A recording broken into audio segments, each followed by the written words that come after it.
Hello, everyone, and welcome to Vanish Chicagoland Stories, the podcast, episode 5. I'm your host, Pete Castanes, and this program is sponsored by Lincoln Carpeting. When you're thinking Lincoln, better carpeting. Well, let's call National 29000. National 29000.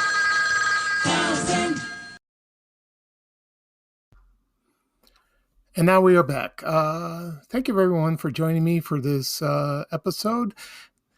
Today I will be talking about Salerno Cookies, and I will talk about other things as well on this show. First of all, those cookies were my absolute favorites. And there were two cookie companies in Chicago at the time when I was growing up. There was Salerno and there was Maurice Linnell. I loved Maurice Linnell cookies as well. And my favorite were the pinwheels. And I believe there were these cookies that had the cherries in the middle. I will go into more detail about Maurice Linnell cookies in another episode. Right now, I'll be talking about Salerno cookies, especially the butter ones. I will run you down a list of what the other kind of cookies that Salerno manufactured. And here we are.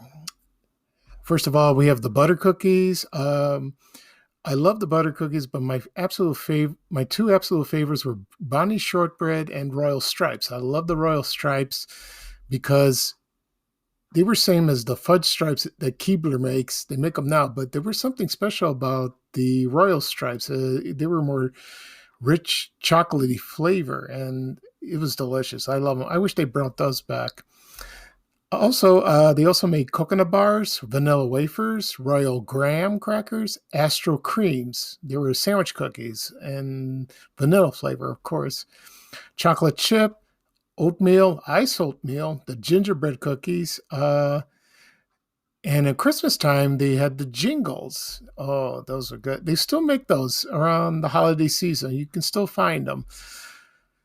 Let's see what else. They made fig bars, just like Fig Newtons that Nabisco makes, macaroon crisps, chocolate and vanilla sundae, sugar cookies, royal bonbons, royal strawberry mallows, probably marshmallow filled in there, almond windmill, those are good, peanut butter flavored, angel cake, coconut crisp, assorted cream sandwiches like chocolate and vanilla, and of course, saltine crackers. And the oyster crackers that you put them in your soup. And let's see, they had Holly Hobby mini cookies. They came out about in the 70s. I remember those. Graham crackers and scooter pies. I remember the first time I saw scooter pies was on Laverne and Shirley.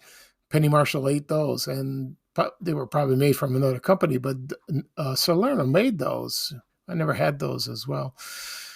Okay, and let's see what else. So they're still around, but they've been sold to another company. But according to most people that I see on social media, the recipe has changed and it's not the same.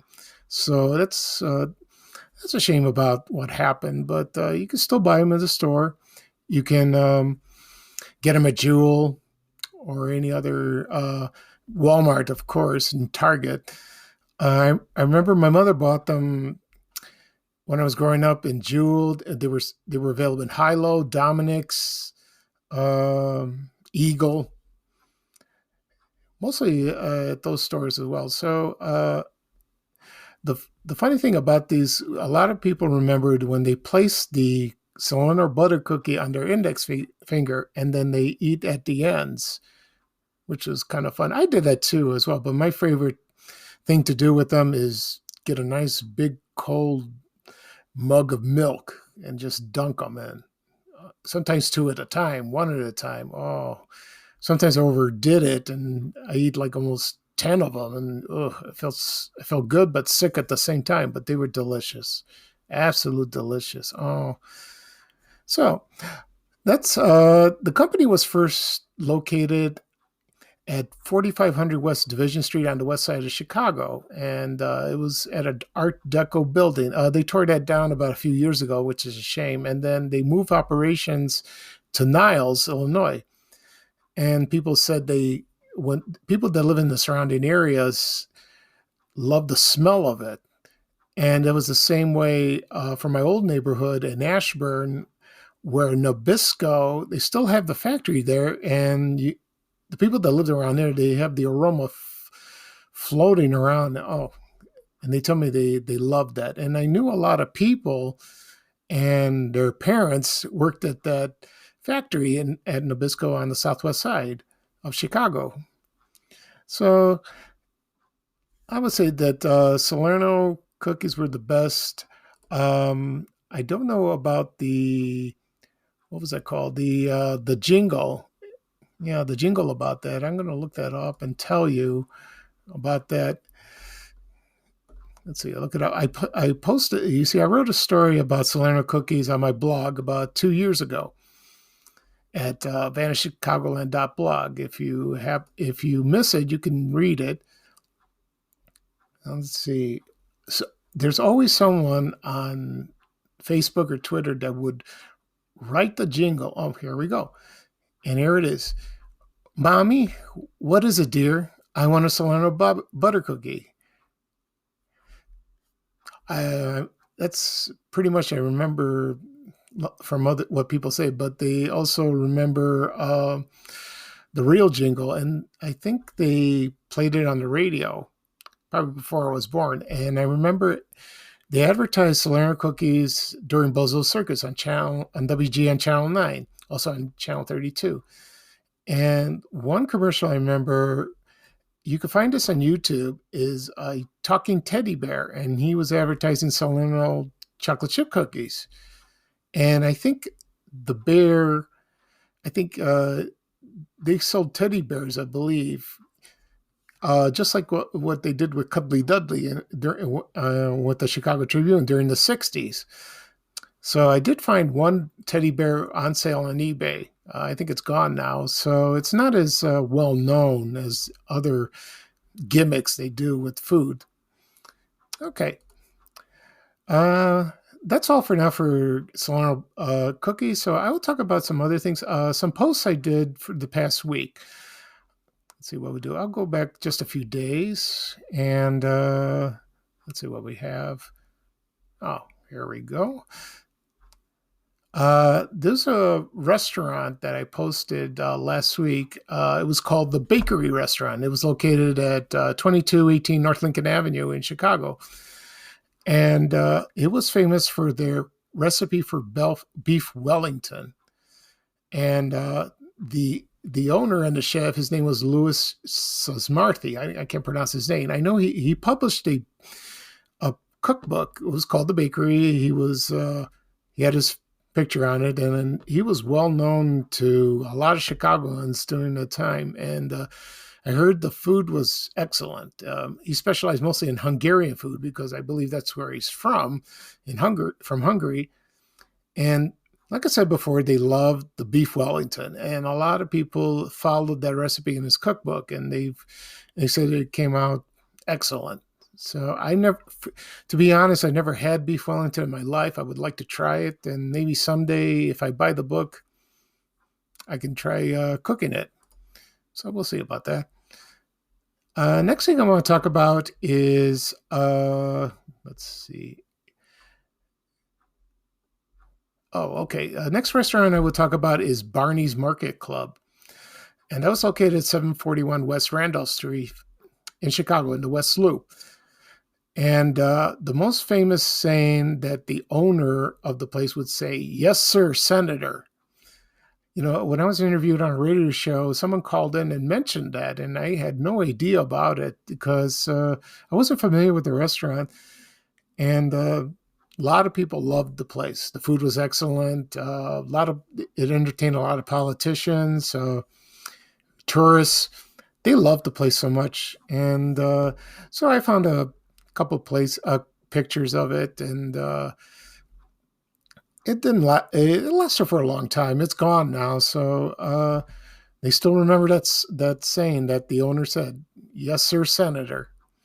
Another thing I like to talk about is I posted a photo of a CTA bus. It was in the It was painted in the bicentennial around 1975, 1976, and the photo has of a CTA bus passing the Goldblatt store on State Street. And I found that photo and it was gorgeous. I remember the bus route. I used to take that when I worked uh, at City Hall in the 1980s. And Goldblatt's, my mother shopped there in the 60s and 70s. She didn't go to downtown much when we moved out outside, not outside the city, but near the suburbs. And then she shopped at Goldblatt's, which was located at 79th and Cicero. And that store was there for years, many, many years. So the next thing, here's an item that a lot of people are not familiar. It was a restaurant called the Fabulous Mr. Adams, and I found a menu of that. I never heard of this place, and I always love to find obscure places. Like some people remember, some people don't. And this restaurant was located at 4570 North Broadway in Chicago on the north side. It's near a community college. I don't know which one it is. Is it? I don't think it's Wright College. I think it's Truman. Someone could correct me that. And I just love looking at menus from the 60, 50s, 60s, 70s of the price. You compare the prices today and the food items. Sometimes they're mostly the same, but some they add recipes that nobody makes anymore. So another picture I posted this week was Demet's Candies. And he was a Greek immigrant. He came here probably the early 20th century, maybe late 19th. And he opened a candy store in the Chicago Loop. And they spread out like wildfire. And his most famous item was turtles. You can still buy turtles, I believe, at Fannie Mae. But from what I understood, people mentioned that the turtles that Demet's came out were excellent. They were just wonderful, wonderful. Let's see. Another thing I posted was a restaurant called Cricket's Restaurant, and that was located at 100 East Chestnut Street, right near Water Tower Place. That was very popular. I think it was opened in the late 70s and it was through the 1980s. Right now it's a hotel. I don't know the name of it. Maybe I could look it up and I will tell you. I'll be right with you because I believe Ditka's Restaurant is there. Okay, here we are. Yeah, Mike Ditka's Restaurant is right there. And it's let's see, I don't know what kind of hotel. Oh, it is called let me get it. Be right with you. Yeah, Mike Ditka's Restaurant is next door. It's the Tremont Hotel. And I remember seeing advertisements about this restaurant. They are matchbooks available on eBay. So I did a little digging on the restaurant, and I heard the food was excellent there. You know, it's touristy. A lot of tourists like to eat it. I think Ditka's opened maybe at the same time next door, or I don't know, after it closed. I have no idea. I wouldn't have any idea of that. Let's see what else. Oh, here's the last photo I posted on my Facebook page on Van Chicagoland was B. Dalton Bookseller Store. That was you had two bookstores in the Loop that were well known. Well, actually, there were three. One was Kroc and Bertano's on Wabash Avenue. Everyone loved that store. I will talk about that bookstore on a later time, go into more detail. The other one was B. Dalton Bookseller Store, and the other bookstore, it was called Stuart Brent, I believe. I don't know much about it, but a lot of people remember it. I think it was there from the 50s and 60s. So the photo I posted for B. Dalton, it was located on Wabash Avenue. I don't remember the exact address, but it used to be Ultimate Camera store. And that it was located previously some other location somewhere. I'm sorry. And I think maybe if it moved or closed, then B. Dalton moved there. I think B. Dalton moved there about in the 70s. And when I worked downtown in the 80s, I used to visit two of those bookstores, Croc and Brutano's and B. Dalton. So I would go to Croc Brutano's first, and then I go to B. Dalton. And B. Dalton had a, when you go inside the lobby, it was like really wide. And I remember the stairwell was way in the back, and they had the magazine racks up front. I like the store very much. I used to also frequent B. Dalton at Fort City Mall on the Southwest Side, where I used to live. And so when I posted this photo of B. Dalton, which was a store located at 645 North Michigan, a lot of people just comment on the man that was passing by, which I don't know. I never pay attention to that, but they were asking, who is this guy? What is he doing in front of the store? And but a lot of people like looking at the photo of the bookstore. And I just enjoy reading comments from people. Sometimes they're hilarious, sometimes they're sincere and kind. Others get a little out of hand and they get nasty, or they just tell bad jokes about it. But I just let it slide. You know, I just enjoy reading them. So that's it for this episode. I will talk about more on my next episode. I'm trying to find time to do my podcast because it's hard to do it during the day. I usually do it at night when it's quiet, but I have this opportunity to record it right now. So I'm glad you enjoyed the show, and I will talk to you soon. This is Pete Costanis with Vanished Chicagoland Stories, the podcast, and hope you will join me for episode 6. Take care, everyone, and bye-bye.